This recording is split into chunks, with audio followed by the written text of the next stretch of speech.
in debt.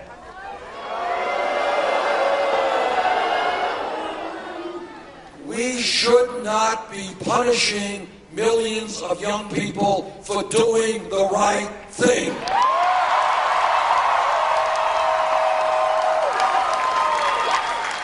Think outside of the box and outside of the status quo. Think for a minute. Everybody knows we live in a competitive global economy. We need the best educated workforce in the world. Why in God's name are we forcing millions of people to pay decades of debt because they chose to do the right thing and get an education? That's crazy.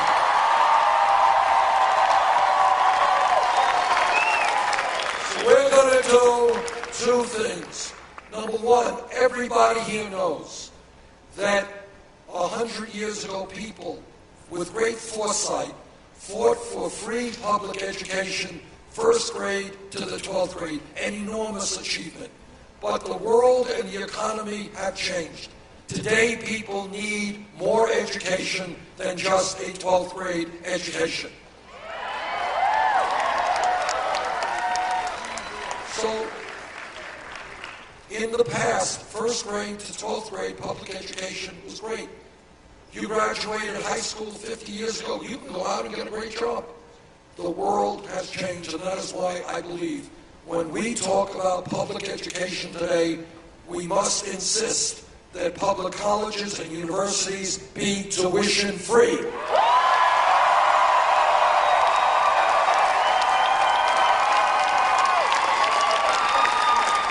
This is not a radical idea.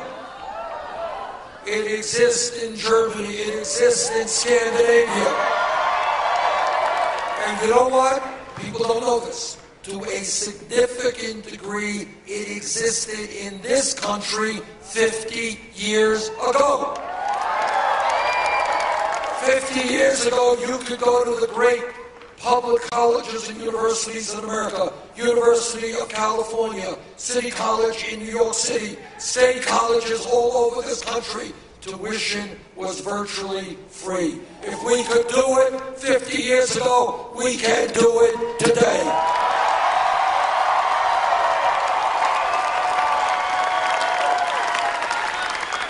And we have got to deal with the crisis of student debt. What we propose is that people with student debt refinance their loans at the lowest possible interest rates they can find.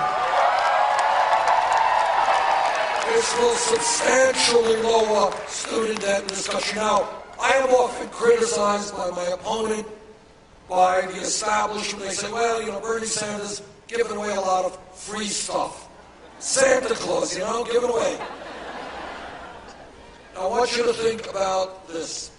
When Wall Street crashed because of their illegal behavior and greedy actions, the Congress bailed them out.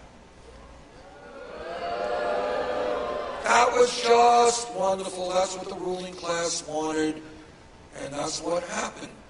Now, I happen to think that today we should establish a tax on Wall Street speculation. And that would bring in more than enough money to make public colleges and universities tuition free and substantially lower student debt.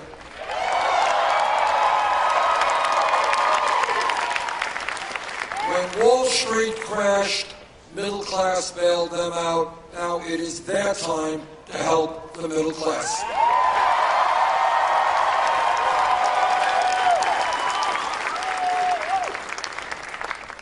This campaign is listening to the Latino community.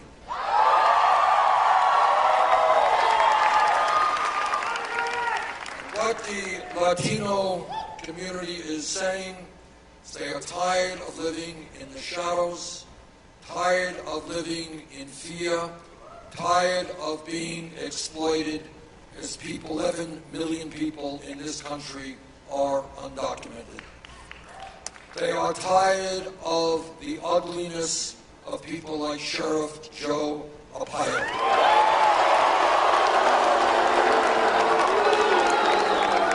They are tired of the ugly insults from people like Donald Trump.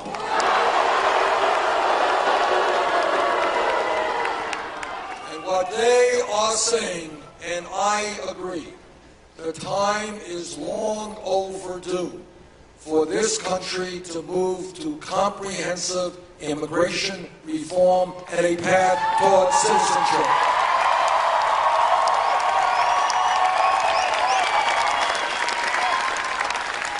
Let me say that if Congress does not do its job and pass comprehensive immigration reform, I will use all of the powers available to me as President of the United States, our executive power, to make sure that we protect those people today who are living in fear.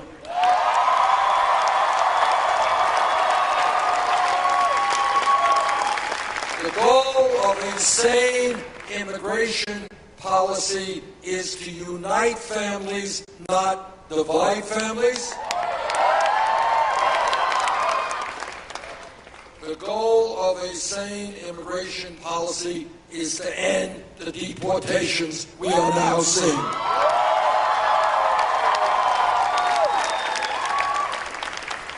This campaign is listening to our brothers and sisters in the African American community.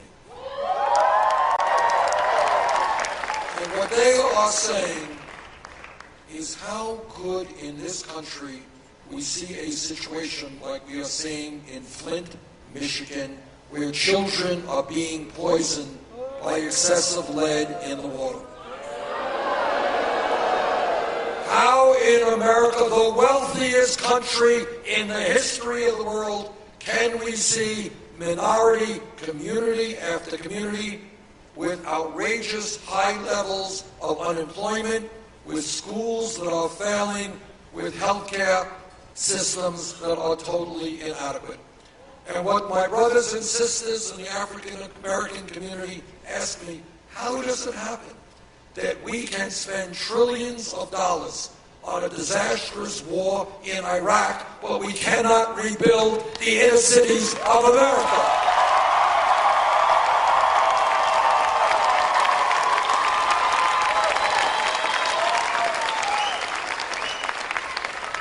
And let me say something about Flint, because I was there, and I talked to the families impacted.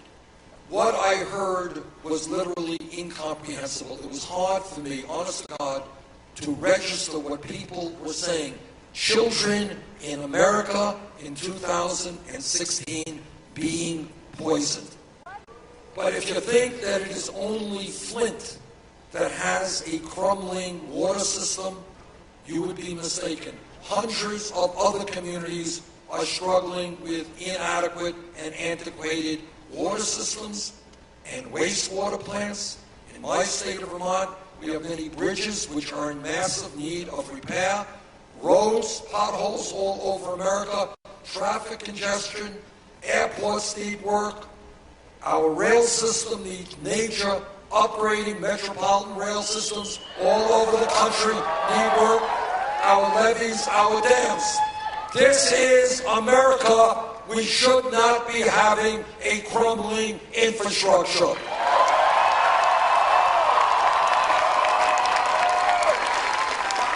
Instead of giving tax breaks to billionaires or fighting wars that we never should have gotten in the first place, we're going to rebuild our infrastructure.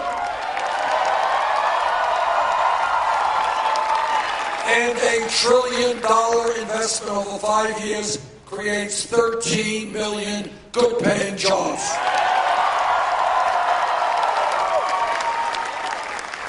This campaign is listening to the Native American community. And I have had the privilege of meeting with tribal leaders here in Arizona, in fact, all over this country. Anybody who has studied American history for 3 minutes knows how shamefully the Native American people have been treated from the day the first settlers came to this country. Native Americans have been cheated, they have been lied to, and treaties they signed have been abrogated. We owe the Native American people a deep, deep debt of gratitude that, in fact, we can never repay. They have taught us so much, and have enriched our culture, and maybe most significantly, they have taught us that it is imperative that we live with nature as part of nature rather than destroy nature.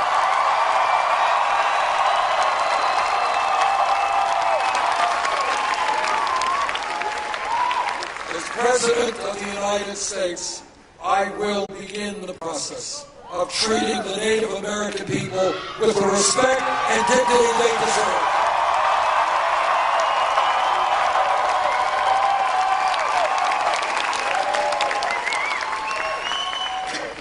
I am a member of the U.S. Senate Committee on the Environment.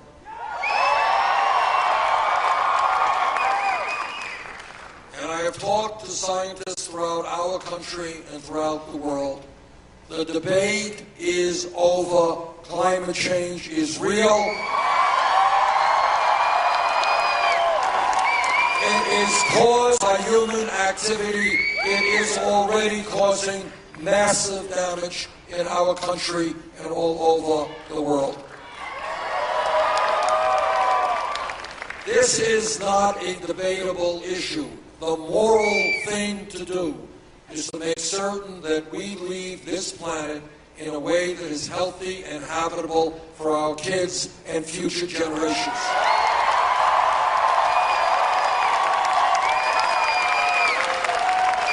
We have got to summon the courage to take on the fossil fuel industry and to tell them that their short-term profits are not more important than the future of this planet.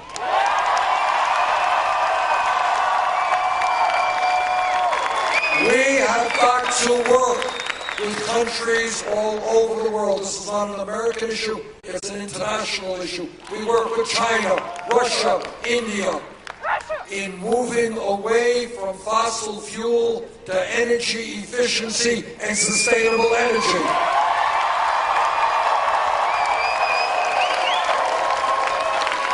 All of you know that your beautiful state of Arizona has an extraordinary natural resource. It's called the sun.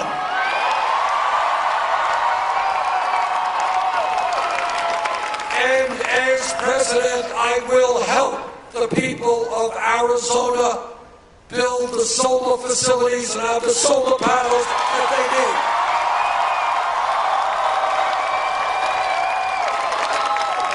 Arizona can be producing electricity not only for this state, but for the entire West. That's the future of America.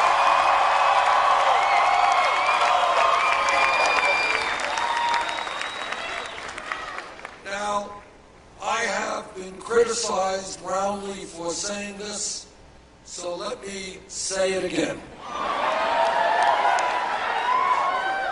In my view, healthcare is a right of all people, not a privilege.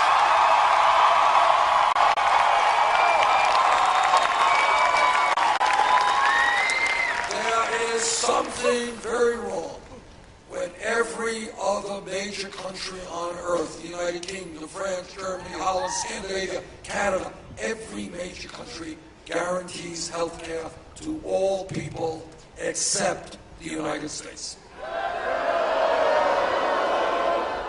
I'm a member of the committee that wrote the Affordable Care Act. It has done some very important and positive things.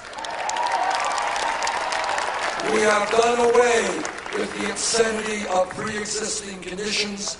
70 17 million Americans now have health insurance.